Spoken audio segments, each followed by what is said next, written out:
Hello and welcome to the Best Way to Divorce live stream. And I have a special guest today. Hulya Gunay of Hoxton Wealth is joining me, and we're going to talk about the financial side of divorce.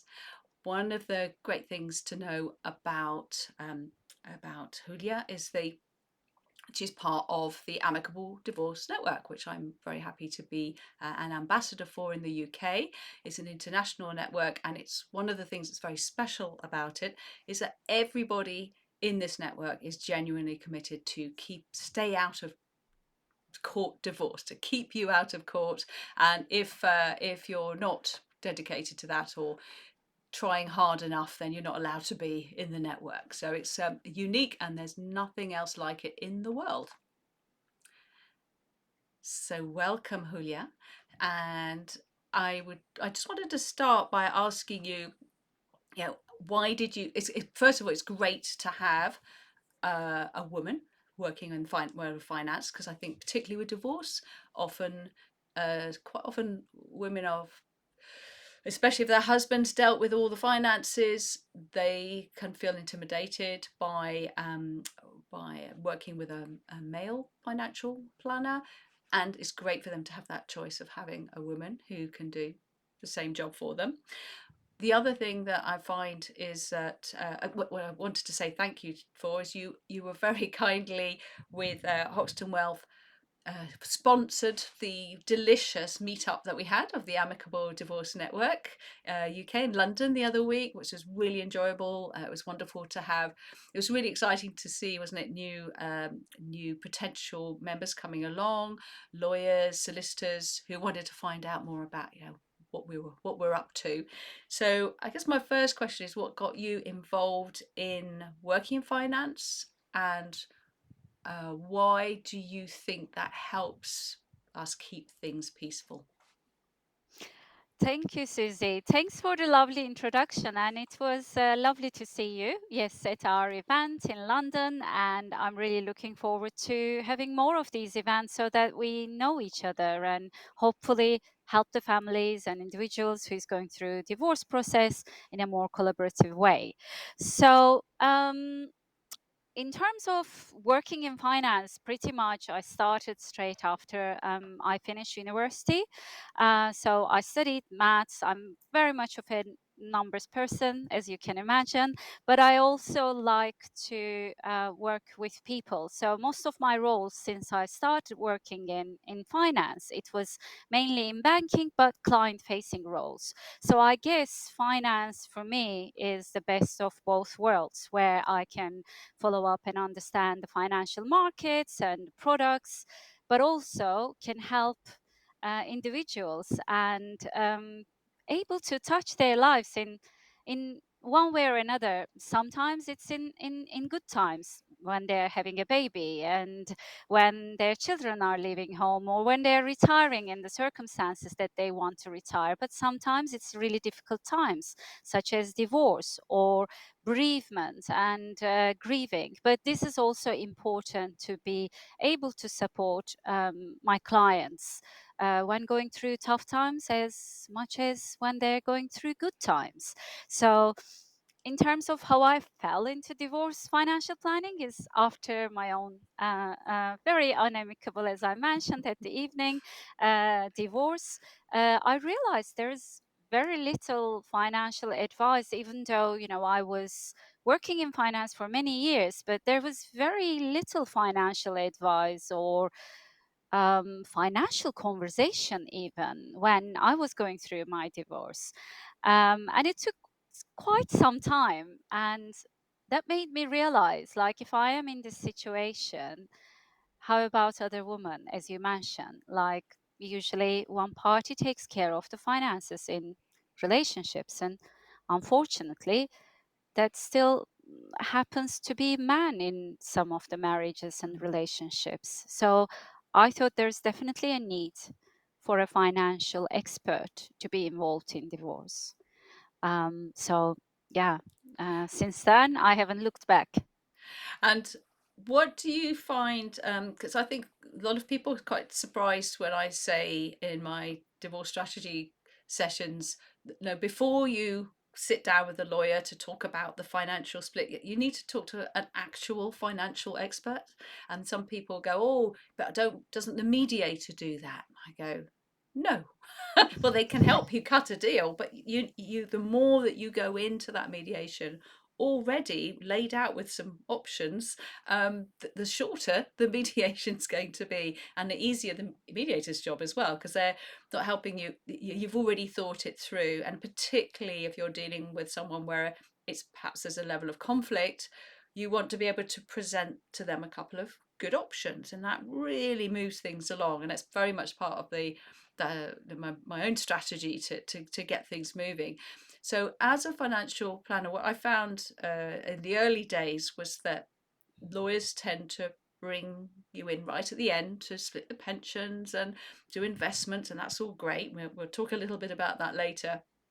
But they tend not to encourage you right at the beginning to help the clients work out how best to split things. Um, do you think that's just something, a reason that they've just not really thought about it? Or is it something that because not enough financial planners are going, excuse me, but I'm the right person for this job? What are your thoughts on that? I guess since I've started specializing in divorce financial planning, I can see some changes. I think with the law as well, because the family law is changing and the approach of family lawyers are changing as well. So hopefully there are more lawyers who is able to see the value or how we can make the process maybe shorter, less costly in terms of the overall process, the financial settlement process.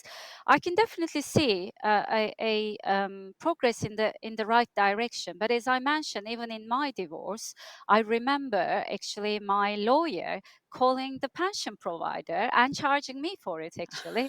Uh, and calling pension providers takes a while. I mean, even Mm, for us, it's such a pain sometimes. So that's not really his remit. And mm. I don't know, don't ask me why that was happening, but that was actually happening. And I even received an invoice for that. But uh, But it just shows how easy it is. Like, you don't know, do you? You just think, well, the lawyers are handling it all, and in fairness to them, that's what they're being paid to do. But if someone wants to perhaps take a little bit more control themselves, to spend less money on legal fees and more on the specific professional who's best suited for that job, yeah, it's not something that people are told about enough, I think, which is part of the work I do, and also Amicable Divorce Network is we're here to do. So what are your feelings about that as you've discovered yourself through your own personal experience, that there's this way of doing things? You're thinking, hang on a minute, maybe there surely is a better way. How did you then go from that to what you're doing now, joining the network? Because was it just something you started up, or did you check it out with some lawyers? Because it is a bit of a leap to come in right at the front end, isn't it? it is definitely. And the other reason why we should be involved at the beginning rather than right at the end, like, or the lawyers dealing with the pension sharing orders and dealing with pension providers. The other thing is, like, once your financial settlement is approved or agreed consent order, you receive that from the court, it's very, very difficult to change. And I've seen in my experience, I'm sure some of the lawyers have got, you know, mm, knowledge and understanding of the tax implications or asset sharing and etc. But sometimes it just falls through the cracks.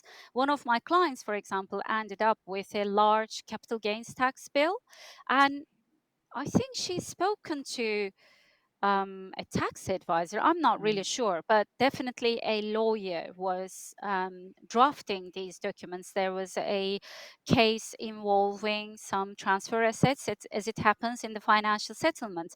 But because the time frames and the time sensitivity of the transfer without the massive tax bill that she had to pay, it was then too late for her. Mm. I think I got involved a bit too late at that stage. So she could have saved Yeah.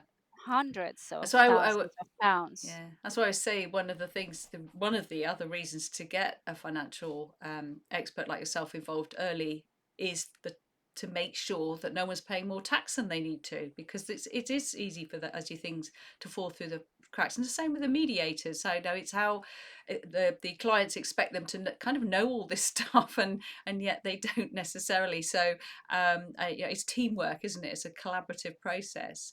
And have what do you have any feelings around, because one of the strategic ways that I encourage people to work with financial experts like yourself is pre-mediation, is to build up um, that sense of what is the best way to split things, and to go in ready. And I think particularly for women, that's a very good way to do it, not just to go into the mediation to find out what so and the other person is saying they should do. I think it's very good psychologically for them.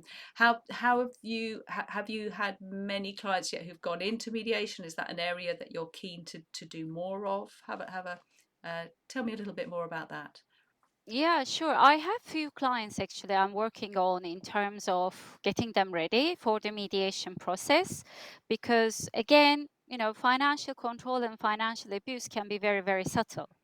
But nevertheless, we have to acknowledge that. And in some cases, that the clients really think they're going to end up with nothing or they're going to end up homeless because they're no longer, they feel so much not in control, if that makes sense. Yeah. And they don't even know where to start because even with the first mediation meeting, you still need some information to take to the mediation.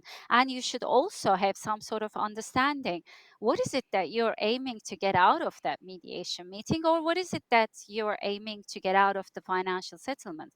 So lots of clients don't have even a clue. You probably know better than I do as well. Like it's very, very, very common that this massive overwhelm, Yeah. especially if that person has never dealt with finances before. So, what I usually do with this type of clients is that I take whatever the disclosures have been made previously, or if they haven't been made, we start understanding what is on the table.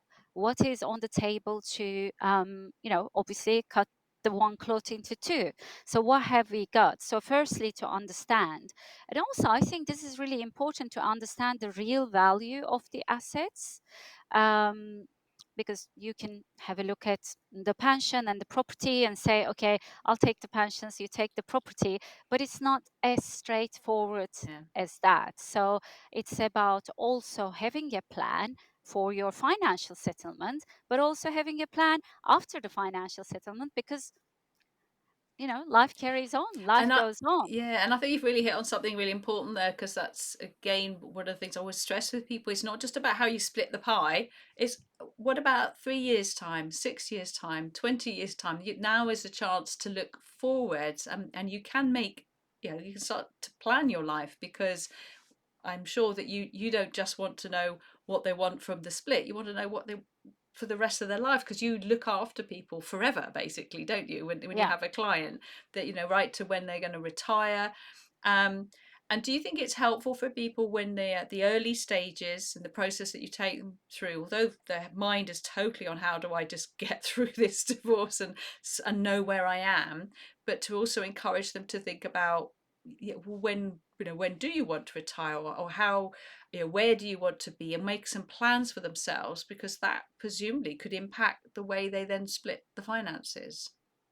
Absolutely. I think that's why it's really crucial to start, as you mentioned, speaking to a financial advisor, a financial expert, to have a look at what is actually on the table uh, and what are you aiming to do in terms of the settlement. But then, what does your financial future look like?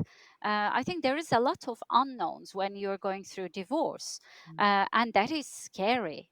So, working with a financial advisor can bring you the kind of clarity. What are your options, first of all? Okay, it's 50-50, 40-60, 45-55. I don't know what that might be like, but what does it mean for your financial future? Mm. What would that look like? So, if you go into these negotiations with that kind of information, it gives you kind of like ammunition in the litigation process, whether it is mediation or whether it's through collaborative law or any other way of the financial settlement process goes. Because yeah, and certainly if you do end up in litigation, which is a sort of last resort, you've got some really useful information to give the judge who's this all carefully worked out, because they may not be particularly good on finances themselves. So I think what's key, that I'm hearing from you, is this: it's not just about how to make it tax effective and how to split things. It's that longer term. So is it long term cash flow forecasting that you're doing? You're kind of looking into the future with the finances so they can get a picture. And I get annoyed with the percentages. It's like people say, well, we're going for 60%. I'm like, but what does that mean? Are you going to run out of money in a few years' time and have to sell the house? So unless somebody's done those figures, how do you know? And of course, that's one of the things people don't do. Are there any other things that you feel that people should really be thinking of right at the beginning, that working with you will make them less likely to make some mistakes? You already mentioned the tax implications. Is there anything else that you've noticed that people, sort of issues that come up, or mistakes that they make?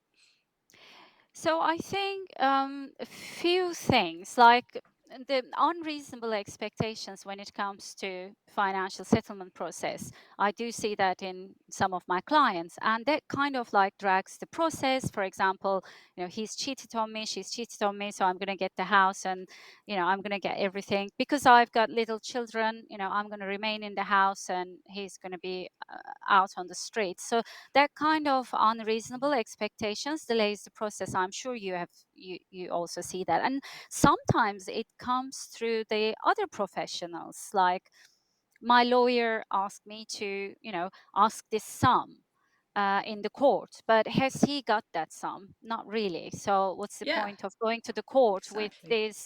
this demand? So firstly, understanding what you have. The other thing is like it comes a lot. Like there is obviously with the divorce process, the trust is at the lowest point to the other party. Like, oh, I know that he's not going to disclose all his assets, and I know he's going to win. That's usually as a result of the financial control, and you immediately think that you don't understand this stuff, you just give up. um, so it's not that easy to hide assets in a way. So we just give our power away sometimes in financial settlement negotiations, because Mm. when I say we as women, I see that in women, we give our power away financially, and we give our power away in financial settlement by settling into something because we don't understand the process. But if you get involved with a professional, a finance professional from the start, then we are there to guide you and hold your hand in terms of like, I take my clients through a process. The first stage is, yeah, what have you got? Similar to our financial planning process, like understanding where you are, what do you want to happen? And now we look at the realistic scenarios, what can happen? And then we have a look at, as you say, cash flow planning, the scenarios, what your financial future would look like. Are you going to run out of money? Or can you afford to retire at 60? Or do you really need to think about other options now? Is it 65 now? Or can you increase your income? Um, what are you going to do with your existing investments if you receive any investments through financial settlement process? And also, the other area that's overlooked is um, intergenerational planning, estate planning side of it, Mm. because people think, oh, nobody's going to want my ex, nobody's going to marry him or her. But that's, you never know. Or my ex will always take care of the children. He or she will leave everything to the children. But that doesn't necessarily mean that we see in our cases, because one party gets married, let's say that third person now a party to the wealth or the family wealth that should maybe go to the children, or you would have wanted to go to children. So this intergenerational planning, or rewriting your wills. How many people consider that they need to write their wills because their wills are nil and void after the divorce? Mm. Um, so I think, Post after the divorce, divorce, yeah, post yes, divorce. There's yes. various things that aren't there that they need to think about. Is there anything else, investments, things like that, that they would need, that might be in a position to that you'd be able to help them with after the divorce once they know what assets they've got and it's all agreed?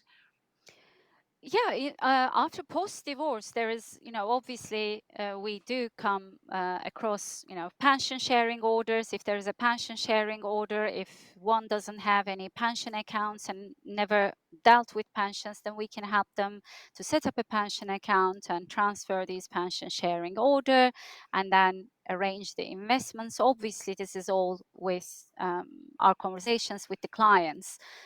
Going forward, as you said, they become our clients going through retirement and hopefully for a longer term.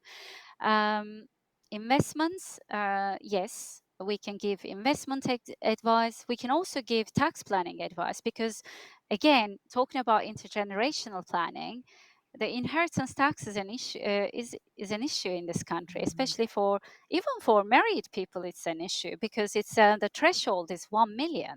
If you have got a Mm. house in London, you're already over that Yeah. threshold. So for single people, that's half that threshold.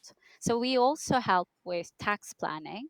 And the other area that's quite overlooked in financial settlement is the insurance policies. Have you got like joint insurance policies? What's Mm. going to happen to the joint insurance policies? And also maintenance payments. Are your maintenance payments going to be covered if something happens to the paying party? Mm. So all of these things needs a bit more attention, I think. And a lot of those things you want to know whilst you're cutting your deal on the finances, because there'll be additional costs for the insurances which you might want to bring into your financial agreement, presumably. So they're all things that you want to access and think about early. And you've also, presumably, because a lot of people are now divorcing at an older age, so you've Mm. also got care home costs and things like that to think about, haven't you? Yeah, absolutely. Like it's called divorce, silver divorces, right? Yeah. Divorce after 50. I think a part of what I was trying to talk about is when I say intergenerational planning, Mm. obviously, if one party gets married, then that party's assets will be part of the new husband's Yeah. or wife's assets. And if they were to divorce, then that will be split. So, um, whatever the assets that you have post financial settlement, you should be able to protect it against care home fees All potentially right. with certain structures. Mhm. And potentially, if you want these assets to go down to your children, for example, if you have Mm. got children together, and protect it for future divorce, then we can also help you to put the right structures in place Yeah. during the financial settlement, because it's with the financial settlement, people are just they just want to get out of Yeah. the And marriage, and they're just focused on there. But there is like further implications down the mm. line So that needs it's to be smart. considered. Yeah, it's smart to spend that time thinking about it. And of course, they don't have to worry about all the numbers. You do all of that. It's just allowing them to think it through and make some intelligent decisions. And that's going to impact massively, isn't it, when they go into mediation, to what they're then going to agree to. It's going to be something far more sustainable for them and the family as a whole. Um, have you got some case studies that you could share with us? Yeah, sure. Actually, one of my best clients that I helped through while she was going through divorce. So she actually approached me through her family lawyer. And at the time, she was also dealing with her mother's care home fees, and she never dealt with the family finances. Always the husband very successful in finance area. Actually, he was a CFO. But we managed to get her through the financial settlement process. Then we set up her pension accounts and transferred all the husband's, not all of it, obviously, the whatever that she was entitled to, set up a pension account. Then they sold the family home, and we helped her to invest savings and investments into appropriate investment vehicles together, obviously with her. And unfortunately, her mother then passed away, and we helped her to deal with the mother's probate and also insurance policies. Now we're also dealing with her intergenerational planning because she's been through the divorce process, that she wants to make sure that her children uh, can keep the family wealth or whatever the assets that she's accumulated during that process. So that's really, really, I think, why I'm doing what I'm doing, seeing now her flourish, her children flourish, and she becomes more and more confident in terms of dealing with her finances, obviously with my assistance, and if she needs any other professionals to get involved when it comes to writing wills or involving a trust professional, then seeing her having that confidence and bringing her experience um, by thinking about the future of her children, that kind of like, I think, really beautiful to see. And I think, you know, from where we started to where she is now, I'm really proud of her and I'm really proud of what we have achieved together. Fantastic. Thank you for sharing that story. And obviously, people can find you if they click on financial in the on the Amicable Divorce Network.